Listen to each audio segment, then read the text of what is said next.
One of the most tragic events in the history of the Olympic Games was when a group of Israeli athletes were held hostage, with most eventually killed.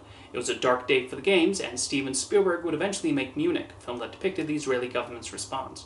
However, September 5 is mainly about the reaction from television journalists covering the event and trying to figure out how to cover it. It's a smart way to depict it and allows the movie to explore the topic of how to bring a difficult story to the masses, especially as it occurs live.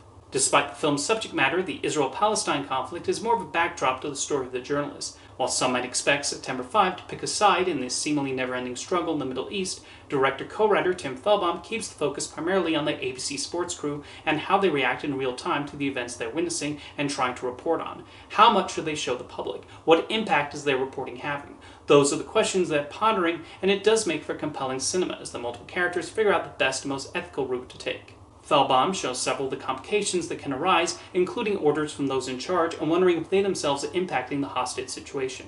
Even though it's well known what will eventually happen to the athletes, there is nonetheless a decent amount of tension. The individual journalists manage to each stand out in their own way, including Peter Sarsgaard, as ABC Sports president Rune Arlich, who has to constantly think of the best approach to take as they present this crisis. September 5 also shows how the memory of the Holocaust remained fresh during those games, as Germany tried to present a new image of the country.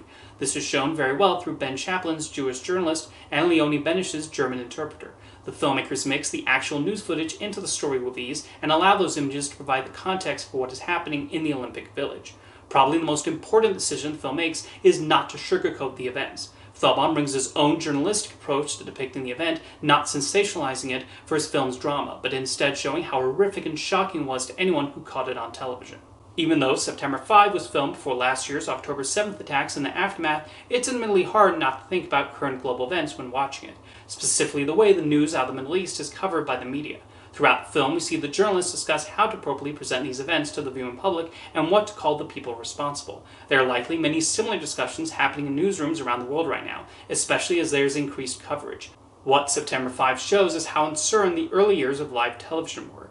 This was still a fairly young medium, and now one of the fastest ways to bring news to people at home, and with that comes a certain level of responsibility. The movie's able to tackle those themes with the needed interest and intelligence.